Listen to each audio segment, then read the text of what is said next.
What's up, everyone? It is Diecastbuffet here again. Guys, we have a giant diecast haul here in the studio with the newest 2025 diecast. It is going to be one of the best hauls of the year. I cannot wait. Let's go ahead and get this thing opened up. How y'all doing out there, fellas? Make sure to like, comment, and subscribe if you haven't already. Shout out to the, 7,500, 7,600, something like that. Cats who have subscribed to the channel. So thankful to all y'all. I really do appreciate it, fellas. And we got a great diecast haul here in the studio. Look, we have been waiting for a new diecast haul. June was kind of a lean month, honestly, in terms of diecast releases. Well, guess what? It's July, so we got ourselves a great haul. I am hyped for it, and here we go. So you look over here to the top of it, you have just a pile of packing peanuts, because if you're an OG on the channel, you would know that that's all we order is just packing peanuts. That's it. I'm kidding. We're gonna throw that around. I don't know why I threw it back in the box. That's besides the point. Dale Earnhardt diecast, a fantastic looking paint scheme right here. This is officially the Goodwrench 1988 Unveil. I don't know how to pronounce it, but it is a Aero Coupe. Oh my goodness, is this diecast awesome. Not only does it have kind of a silver style wheels, it has the white Goodyear lettering, the red interior, window bar print. Oh, by the way, silver door numbers. Wow, that is going to be a fantastic diecast review. I love the retro stuff. That is going to be awesome right there, fellas. And how about this? We got Dale Sr., how about Dale Earnhardt Jr., the 2025 Bass Pro Shops late model? Oh, look at that. Fluorescent number 8. Look how bright that orange is. That is so cool. Man, that would have been cool if he would have run that during the Cup and Busch Series days, the fluorescent number 8. That is awesome right there, fellas. Of course, if you're wondering, these are in stock right now at Circle B while supplies last. Go ahead and tap in real quick. Get you some over there at Circle B Diecast. You can use that promo code, fellas, Diecastbuffet, and get epic cars like this. You Kyle Larson fans, you've been waiting. Check this one out. Valvoline 2025 Chevrolet Camaro. Oh my goodness, is it freaking awesome, fellas.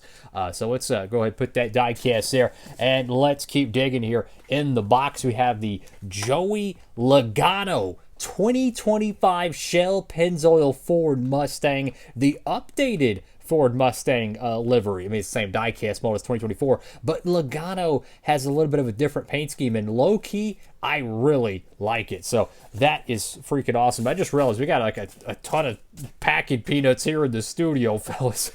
Go ahead and move that over to the side and keep digging here in the box. This is a 2024 Jordan brand Tyler Reddick playoff car.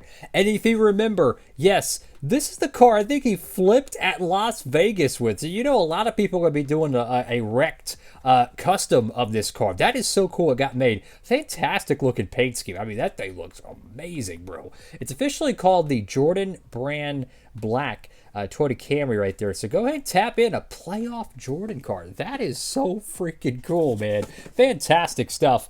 And then we have Brad Keselowski. Finally, the BuildSubmarines.com Ford for 2025. The 2024 edition did get made, but it was a NASCAR Authentics exclusive. So you know what that means? No chrome numbers. Guess what? The Gold Series edition is here. And if you haven't learned already, we're going to put the Dale Senior Diecast at the top. But if you haven't learned already, this is going to be some of the final diecast hauls to have plastic 164 wheels for the Gold Series. Why? They're going to be changing all the Cup Series 164 diecasts to diecast chassis with rubber tires. And it's going to be interesting to see how all that shakes out, as we got one of the coolest Truex diecasts in history.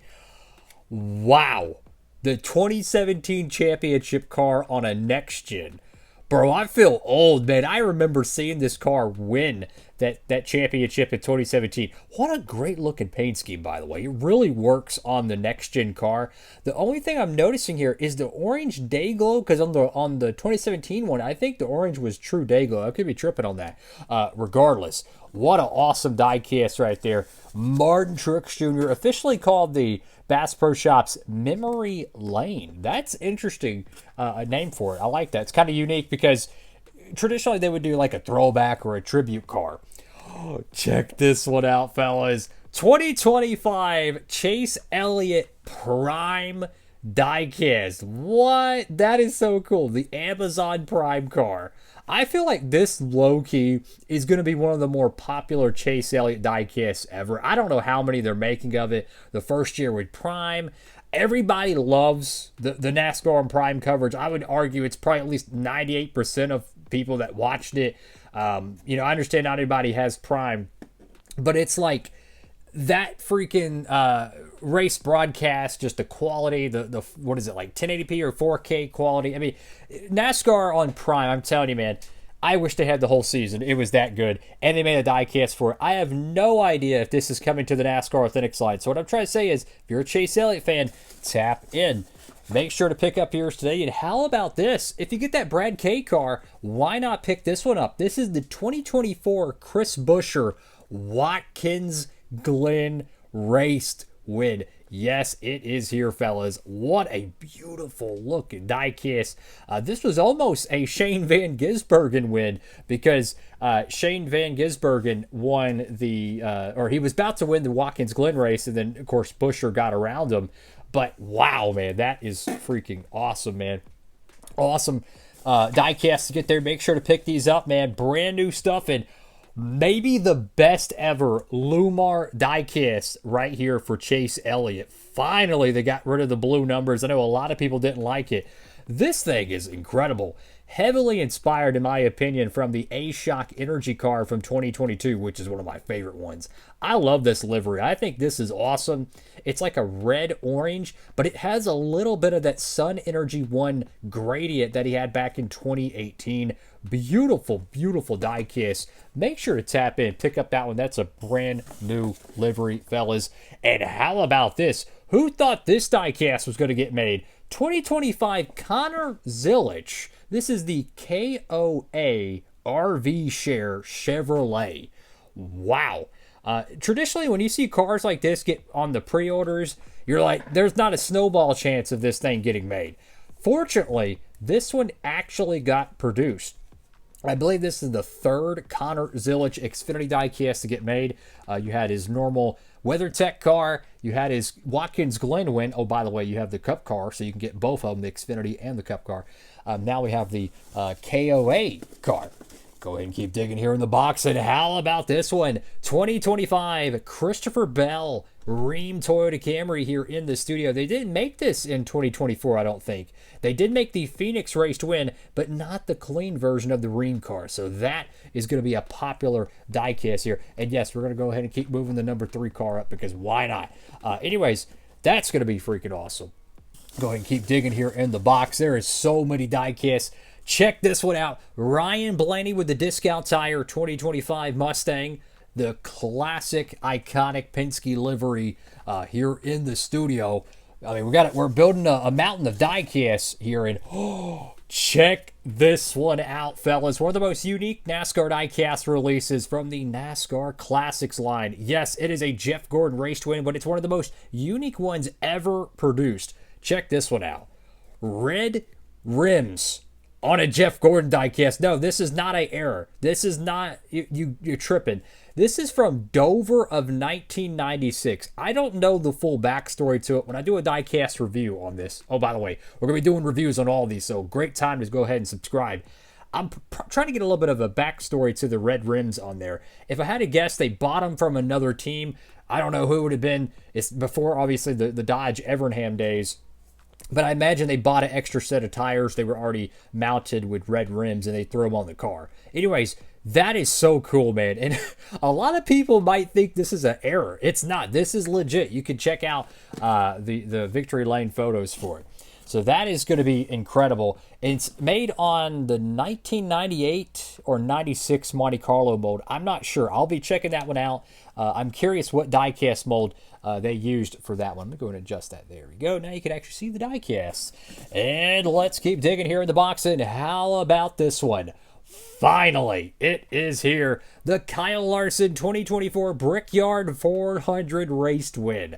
Wow, that is so cool. A Brickyard Raced Win diecast. And I'm trying to remember, when was the last time we had a Brickyard 400 Raced Win diecast? Like, seriously, when was the last time we had one? Because they didn't make one for Casey Kane, Brad K, Harvick. Yeah, that might be the first Brickyard 400 Raced Win diecast since maybe Tony Stewart in 2007. I could be wrong on that. Wow, that's crazy.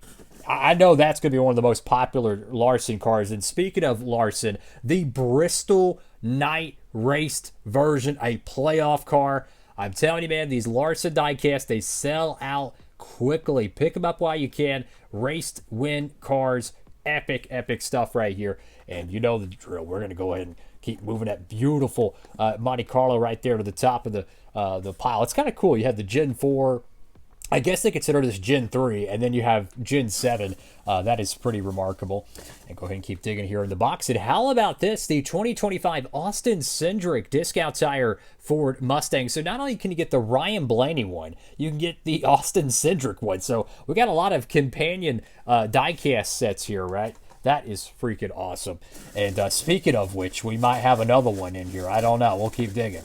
And the next 164 is going to be one of the most surprising Raced Win diecast releases in NASCAR 164 history, and I'm not even kidding you. AJ Almondinger, Las Vegas Raced Win. I cannot believe they made this car. This cat has won so many different races and so many incredible paint schemes, and this is the first non-road course Raced Win diecast they have made. The modern-day garage Las Vegas Raced Win. I don't know how, but I guess the sponsor stepped in and say, hey, we want the diecast, right? So they got it produced. Fantastic stuff, man. A lot of dirt and wear on this car. And I want to say this is only the third Xfinity Raced Win diecast for AJ Allmendinger to be produced. I could be tripping on that because they made his Coda win and then they made one of his Roval wins. This is so cool. As a huge Allmendinger fan, I was shocked to see that on the shipment reports. I'm like, they got to be tripping. There's no way they're going to be making this diecast. And sure enough, they did. That is awesome. And speaking of Martin Truex Jr., this one right here, another legacy style paint scheme here. This one is throwing back to 2004, his Cup debut. Technically not his Cup debut because he filled in for Dale Earnhardt Jr. at New Hampshire, I think. But I want to say this was the fall Atlanta race. So if that's the case, he was actually driving the 8 car before the 1, but I digress. This goes back to 2004 at Atlanta when he was driving the 1 car for Dale Earnhardt Incorporated. And it was the Bass Pro Shops car. So it's the same sponsor. And it was a Chevrolet Monte Carlo. Nowadays, it's a Toyota Camry. You could get the Martin Truex Jr. championship car, and you could also get his debut car. That is fantastic. And we got another diecast here. How about this one? First time these cats have got a 164 made. And the first Carson Kvapil Xfinity diecast here in the studio. This is the first Bank of Alabama Chevrolet. And one of the more unique numbers in all of NASCAR racing. So they traditionally run the JRM number 1, but anytime this sponsor has sponsored the 1 car, they use, well, the number 1 that's on their logo. So that's actually really cool how they, did that. They changed the font just for their, their branding, which it's a crazy retro looking paint scheme. Looks like something like you would see at a Darlington throwback, but fantastic. That is one of 2 Carson Kvapil diecast to be made in the NASCAR Xfinity Series. The Bash Pro Shops car, the primary, should be coming out pretty soon, so make sure to tap in for that one. And we got one more diecast here in the box, or technically it's diecasts. And it's going to be one of the coolest things in 2025. And let me tell you, when I pull it out of the box, you're probably going to want to go ahead and order it because I have a feeling this thing is going to sell like crazy. Check this out. Bam! What is it? It is the 30-year anniversary of Jeff Gordon's 1994 Brickyard 400 raced win car with Kyle Larson's Brickyard 400 raced win car. So Hendrick won it in 1994 and they won it in 2024. What's interesting, it has a 2024 box for the Jeff Gordon diecast instead of the NASCAR Classics one, but I understand, you want to keep it all uniform. But this is so cool, man. If you're a fan of like IndyCar, this would be something you would want. You have the IMS logo, you have a retro kind of box here. Check out the box artwork. I mean, check this one out right here. I mean, you got Kyle Larson doing the burnout. That is incredible. I mean, check that out. You got that Jeff Gordon Chevrolet Lumina right there on the back straightaway, or front straightaway, either or, probably the front straightaway at IMS. That is so freaking cool, man. Wow. So you have two shots of the Larson car, and then you have two shots of the Jeff Gordon car. Look at that. That is so freaking cool, man. I love it. The raced version for this car is incredible. It's the early 90s Lumina mold, but it also has the window print technology. And yes, it looks like it has the fluorescent red. Some people say it's red. That kind of looks more red on the photo, but it's like a bright orange on the diecast. And then you have that metallic, kind of a mica blue, if you will. Let me tell you, I don't know how many they're making of this diecast set. It could be minimal. It could be a lot. But one thing I have learned, fellas, is these Jeff Gordon NASCAR Classics releases, right? So if you're wanting this Dover car over here in the corner, yes, I move things around. Get it while you can. I'm not saying it's a guarantee. It's going to be in the NASCAR Winner Circle line. Try finding any of the Jeff Gordon NASCAR Classics cars that have came out the last 5 years. A lot of them are drying up. So my point is, I imagine this will probably maybe find its way to the Winner Circle line, but we've always been surprised before, and highly anticipated cars actually don't make the Winner Circle line production. So if you're wanting this Gordon diecast, I don't know if they're releasing it individually, but I would not miss out. Pick up the 2-car set. This is going to be very, very popular years to come. What an awesome thing. Oh yeah, the back of the artwork. I mean, look at this. That is so freaking cool, man. That is so cool. Officially called the Kyle Larson and Jeff Gordon 5 and 24 Brickyard Win 2-pack 2024 Camaro Z01 and 94 Lumina. Wow, man. If you're an IMS fan, if you're an IndyCar fan, even a stock car fan, doesn't matter. This is so cool, man. I'm going to go ahead and clean up the studio, and we're going to recap one of the greatest diecast hauls of the year, man. We are loaded on content for the channel. All right, folks. What an incredible diecast haul here in the studio. We got literally a mountain of diecasts, all the newest releases. And you know what's crazy is there's even more releasing. Yeah, I know. If you go and check my shipment update video, there's even more diecasts coming out. What was interesting is all of these were scheduled to come out like around the 15th of July. And then these got expedited like 2.5 weeks earlier, right? So there's still some coming out in the coming weeks, but it's like 30 to 35 cars altogether. It's just bananas how many 164s are dropping here recently. So 164 collectors rejoice. Lots of great stuff to choose from. I mean, which diecast do you start with? Like, I really want to do the 94 Brickyard Win, or even the 88 Lumina up here, or not Lumina, Monte Carlo. And then you got the freaking, one of the coolest, most random Jeff Gordon wins ever. I tell you what, I wish they would do some Jimmy Johnson Hendrick wins. That'd be kind of cool. I'd love to see some like random Tony Stewart, Jimmy Johnson wins from the 2000s. I think that would be pretty dope. Yeah, Chase Elliott, alternate paint schemes. Just, you get the Brad Keselowski, the Watkins Glen race win for Buescher. I mean, there's just so much stuff to review, man. Honestly, thank you to everyone who's been using the promo code, who's helping out the channel. For shopping over there at Circle B. I appreciate it, guys, so much. Fantastic stuff here in the studio. I have no idea what we're going to start with. I'll try to, pick one or two and get going, because we got a lot of diecasts to catch up on. So thankful for it, so blessed. And what was another thing I want to talk about? Oh, yeah. So I mentioned earlier in the video that the plastic chassis for the Cup cars are going away for the Gold Series. They're still going to be around for the NASCAR Authentics line, but they're not going to be around for the Gold Series for the meantime. So I'm really curious what those are going to be like. You get a diecast like this, it's going to have the rubber tires. We already seen how the diecast chassis themselves are, but the rubber tires, I'm really intrigued to see how they're going to do that. They were really cool in 2021. They didn't bring them in 2022 with the next gen adaptation. That's only going to be for the Cup cars though. So the trucks and Xfinity should still be made with oh my goodness, what is it? The plastic chassis. And another thing I want to touch on real quick, that in case you didn't watch my video, they lowered the MOQ for each 164 from 2,500 to 1,500. And in the most simplest of terms, that basically means there's a significantly higher chance for every pre-order to actually get made. I mean, that's like 35% less required than before. And if you don't know what MOQ is, it means minimum order quantity. Basically, they need 2,500 pre-orders, whether that's from the team, driver, or, you know, fans like me, the sponsor, whoever, to be able to purchase of that run. So they need 2,500 of them, then they'll make the 164. Well, with only 1,500 required, I honestly think the next year, potentially, we could see more 164 releases than we have seen in a long time. Especially when these teams are running, you know, 25 different paint schemes every year, there's a significantly better chance of seeing more produced. So I quickly wanted to kind of bring everyone up to speed on that. So if you're a fan of the pre-order system, you're going to be good on that. But if you're not a fan of the pre-order system, could not stress it enough. Get used to it, because with 1,500 being the minimum order quantity, some of these cars are going to sell out faster. Like these are made with a 2,500 MOQ.